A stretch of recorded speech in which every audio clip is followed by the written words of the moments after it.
நான் ஒரு மருத்துவராக இருக்கிறேன். என்னுடைய ஒரு 25 கால மருத்துவ சேவையில் இப்போ எனக்கு புரிஞ்சுக்கிட்ட ஒரு முக்கியமான விஷயம் என்னென்னு கேட்டிங்கன்னா, ஒரு பொதுமக்கள் பல தரப்பினர்களாக இருக்கிறாங்க. வசதியானவர்கள் இருக்காங்க, நடுத்தர குடும்பத்தில் இருக்கிறாங்க, கீழ்நிலையில் இருக்கிறாங்க, மாதாந்திர சம்பளத்தில் அவங்களுடைய ஒரு குடும்பத்தை நடத்தி செல்வதே ஒரு கடினமான ஒரு சூழ்நிலையில் இருக்கிறாங்க.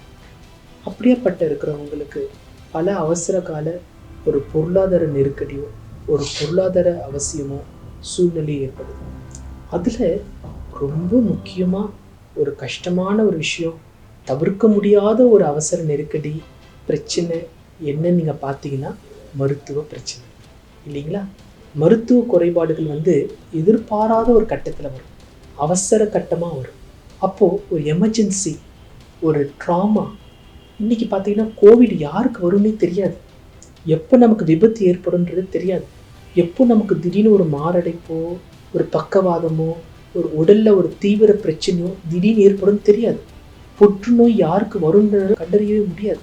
ஒரு மருத்துவ பிரச்சனை, மருத்துவ குறைபாடு, அவசர சிகிச்சை, ஒரு எதிர்பாராத ஒரு நோய், இது எல்லாமே பார்த்திங்கன்னா இன்றைக்கி ஒரு குடும்பத்தையே ஒரு பிரச்சனையாக மாற்றிடும், ஒரு கஷ்டத்தில் உண்டாக்கிடும். என்னதான் நம்ம மருத்துவ காப்பீடு எல்லாமே நம்ம செஞ்சு வச்சாலும் கூட இன்றைக்கி இந்த கஷ்டத்தை பார்க்குறோம். ஏன்னா இதை நான் கடந்து வந்த 25 வருடத்தில் இது ஒரு பெரிய ஒரு வருத்தமாகவும் பார்க்குறேன், ஒரு கஷ்டமாகவும் பார்க்குறேன். இவங்களுக்கு ஏதாவது செய்யணும். நம்ம கடவுள் கொடுத்த இந்த ஒரு மருத்துவத்துறையில் நம்ம மருத்துவ சேவையை பண்ணியிருக்கிறோம். எத்தனையோ பேர் நம்மளுடைய ஒரு தனிப்பட்ட மருத்துவ சேவைனாலையும் நம்ம ஏற்பட்ட நிறுவனத்திலையும் நிறைய பேருக்கு பயன் கிடைச்சிருக்கலாம். ஆனால் இதனுடைய அடுத்த கட்ட ஒரு முயற்சி என்னென்னா, ஒரு பொதுமக்களுக்கும் ஒரு நோயாளிகளுக்கும் என்ன நம்ம செய்ய முடியும்? ஒரு வசதியற்றவர்களுக்கு நம்ம கண்டிப்பாக ஏதாவது சேவைகள் செஞ்சே ஆகணும். அவங்களுக்கு ஒரு வாய்ப்பு கொடுக்கணும். இன்றைக்கி ஒரு படிப்பு இல்லை, ஒரு கடன் சுமை இருக்குது, ஒரு தொழிலில் பிரச்சனை இருக்குது. இந்த மாதிரிலாம் இருக்கிறவங்களுக்கு அதை கடந்து போகிறதுக்கு ஒரு கால அவகாசம் கிடைக்கும், ஒரு வழிகாட்டுதல் கிடைக்கும், ஒரு நெறிமுறைகள் கிடைக்கும். அவங்க சிலருடைய கடனை ஏதாவது வாங்கி செய்யலாம். ஆனால் ஒரு மருத்துவ பிரச்சனை வருது, இன்றைக்கி ஒரு எமர்ஜென்சி, ஒருத்தருக்கு திடீர்னு ஒரு லேப்ரோஸ்கோபி செய்யணும், ஒரு அவசர காலம், ஒரு விபத்து, என்ன செய்ய முடியும்? ஸோ அவங்களுக்கு நம்ம ஏதாவது உதவி செய்யணுன்றதுக்காக என்னுடைய மருத்துவத்துறையை பார்த்தீங்கன்னா ரொம்ப வித்தியாசமான அணுகுமுறை. இன்றைக்கி நான் ஒரு அலோபதி மருத்துவராக இருந்தாலும் இன்றைக்கி ஆயுஷ் மருத்துவத்தை ஒரு தெய்வமாக பார்க்குறேன், அலோபதி மருத்துவத்தை இன்னொரு 2வது தெய்வமாக பார்க்குறேன். இந்த 2 மருத்துவத்தில் இருக்கக்கூடிய அந்த ஒரு மகத்துவத்தை நான் முழுமையாக தெரிஞ்சுக்கிட்டேன். இந்த 2 மருத்துவத்தையும் ஒருங்கிணைத்து இன்றைக்கி ஒரு பொதுமக்களுக்கும் நோயாளிகளுக்கும் ஒரு சிறப்பான சேவையை கொடுத்துட்ருக்கிற பட்சத்தில் கூட எனக்கு ஏற்பட்ட ஒரு ஊந்துதல், கண்டிப்பாக பொதுமக்களுக்கு இதையும் கடந்த அடுத்த கட்ட முயற்சி நான் செய்யணும், அவங்களுக்கு ஒரு பொருளாதார உதவியை நான் செய்யணுன்றதில் ரொம்ப தீவிரமாக முயற்சி எடுத்தேன். அதோடைய ஒரு பிரதிபலன் தான் எங்களுடைய இந்த ஜிஎஸ்எஸ்எஸ் ட்ரஸ்ட். இந்த ட்ரஸ்ட்டில் நானே எனக்கு தேவைக்கு அதிகமாக இருக்கக்கூடிய ஒரு வருமானத்தை இதில் வைக்கணும்.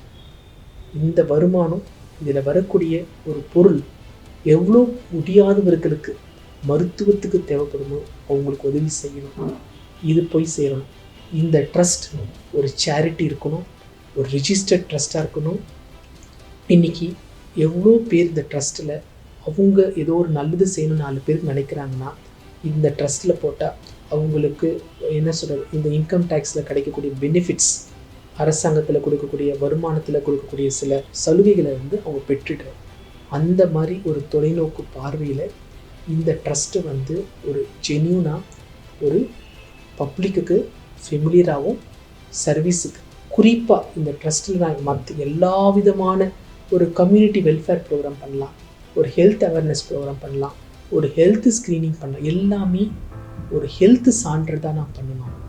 ஹெல்த்துக்கு எவ்வளோ உடல் ஆரோக்கியம், நலவாழ்வு, இதை 2த்தையுமே ஹெல்த் அண்ட் வெல்னஸ்க்கு நான் என்ன செய்யணுமோ கண்டிப்பாக ஒரு பொருளாதாரத்தில் பின்தங்கியவர்களுக்கு இந்த ஜிஎஸ்எஸ்எஸ் ட்ரஸ்ட் மூலமாக செய்யணுன்றதை ஒரு முன்னோடியாக நான் இருக்கணும். மருத்துவர்களுக்கும் இது போய் சேரணும், நிறைய மருத்துவர்கள் அவங்களுடைய வாழ்க்கை காலத்தில் பிறகு எனக்கு கடவுள் கொடுத்த இந்த ஒரு வாழ்க்கை, இந்த ஒரு தொழில், இந்த ஒரு படிப்பு இன்னைக்கு ஒரு பொதுமக்களுக்கு சிகிச்சை முறையில் நான் கொடுத்த ஒரு பலன்களை கடந்து எனக்கு கிடைச்ச இந்த ஒரு பெருமிதமும், தேவைக்கு அதிகமாக இருக்கக்கூடிய வருமானமும், இல்லை தேவைக்கு அதிகன்றதே ஒவ்வொருத்தருடைய நினைவுகளை பொறுத்து, நிலைப்பாட்டை பொறுத்து, ஏதோ ஒன்று நம்மளுடைய முடிஞ்ச அளவுக்கு இந்த ட்ரஸ்ட் மூலமாக எவ்வளோ பேருக்கு நம்மளால் உதவி செய்ய முடியுமோ செய்யணுன்றத ஒரு தலையாய கடமையாக எடுத்து நான் இந்த GSSS ட்ரஸ்ட்டை நிறுவனம் செய்கிறேன். இது கண்டிப்பாக பொருளாதார தேவைக்கு இருக்கக்கூடிய, குறிப்பாக ஹெல்த் ரிலேட்டடாக ஒரு அவசர கால சிகிச்சைக்காக தேவைப்படுறவங்களுக்கு இது ஒரு பயன் கொடுக்கும்னு சொல்லி நாங்கள் ஒரு நல்ல முறையில் ஒரு இறைவனுடைய ஒரு முன்னிலையில் கடவுளோட ஆசீர்வாதத்தில் நாங்கள் இதை துவங்கியிருக்கிறோம். கண்டிப்பாக தேவையானவங்களுக்கு உதவி செய்ய நாங்கள் காத்துட்ருக்கோம். உங்களுக்கு இது ஒரு பெரிய எதிர்பார்ப்பாக இருக்கும். தேவையானவங்க எங்களை அணுகலாம். நன்றி, வணக்கம்.